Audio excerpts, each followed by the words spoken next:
12 ശിഷ്യന്മാരിൽ എനിക്ക് ഏറ്റവും ഇഷ്ടമുള്ള ആളാണ് തോമസ് ലീഹ.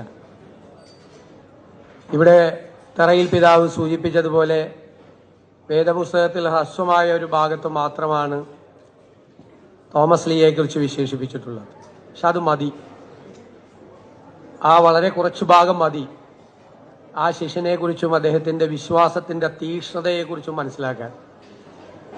ഞാനിത് എപ്പോഴും പറയുന്നത് കൊണ്ട് എൻ്റെ സുഹൃത്തുക്കൾ എന്നെ കളിയാക്കി ഇടയ്ക്ക് തോമസ് ലീഹ എന്ന് കൂടി വിളിക്കാറുണ്ട്.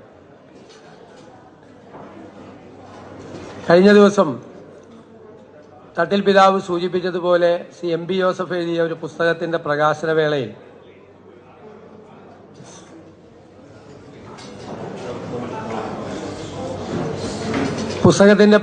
വേളയിൽ സ്വാഗതം പറഞ്ഞ ഒരാൾ തോമസ് ലീഹയെ ഡൗട്ടിങ് തോമസ് എന്ന് പറഞ്ഞു. എനിക്കത് ഉൾക്കൊള്ളാൻ പറ്റില്ല. ഞാനതിൽ അങ്ങനെ ആ പേര് ഇട്ടത് എവിടെ നിന്നാണെന്ന് എനിക്കറിയില്ല, പുറത്തു നിന്ന് എവിടെ വന്ന പേരാണ്.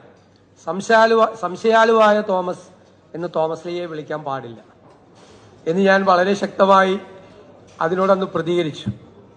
കാരണം ക്രിസ്തു പ്രത്യക്ഷപ്പെട്ടപ്പോൾ തട്ടിൽ പിതാവ് പറഞ്ഞതുപോലെ തോമസ് ലീഹയുടെ സാന്നിധ്യം അവിടെ ഉണ്ടായിരുന്നില്ലേ, ശിഷ്യന്റെ സാന്നിധ്യം. മറ്റ് ശിഷ്യന്മാർ പറഞ്ഞപ്പോഴാണ് അറിയുന്നത് ചെയ്തു എന്ന്. പക്ഷേ ഞാൻ വിശ്വസിക്കില്ല. ഞാൻ ആ മുറിപ്പാട് കാണാതെ, അതിൽ വിരലിട്ട് നോക്കാതെ, ആ വിലാപ്പുറത്ത് കൈവയ്ക്കാതെ ഞാനത് വിശ്വസിക്കില്ല എന്നാണ് പറഞ്ഞത്. പിന്നീട് ക്രിസ്തുവിനെ നേരിട്ട് കണ്ടപ്പോൾ ക്രിസ്തു പറഞ്ഞത് എന്താ?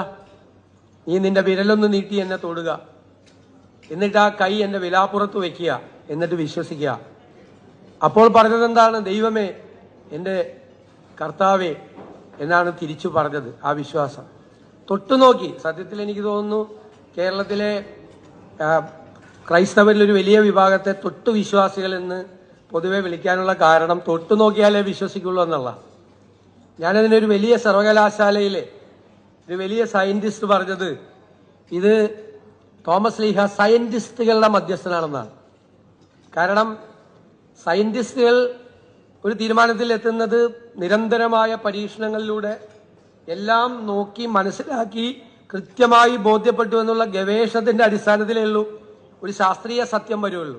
അപ്പൊ സയന്റിസ്റ്റുകളുടെ മധ്യസ്ഥൻ എന്നുകൂടി വിളിക്കപ്പെടുന്ന ആളാണ് തോമസ് ലീഹ എന്ന്. പിന്നെ വിശ്വാസത്തെക്കുറിച്ച് എങ്ങനെയാണ് സംശയാലുവാകുന്നത്? ഇവിടെ തട്ടിൽ പിതാവ് പറഞ്ഞു, we may go with him, അല്ലെ? We go with him, we may die with him. അവനോട് കൂടി മരിപ്പാൻ നമ്മൾ പോവുക എന്നത് പറഞ്ഞതിനേക്കാൾ വലിയ വിശ്വാസ തീക്ഷ്ണത വേറെ എന്താണുള്ളത്? അപ്പൊ വളരെ വളരെ വ്യത്യസ്തനായി നിൽക്കുന്ന വിശ്വാസികളെ സംബന്ധിച്ചിടത്തോളം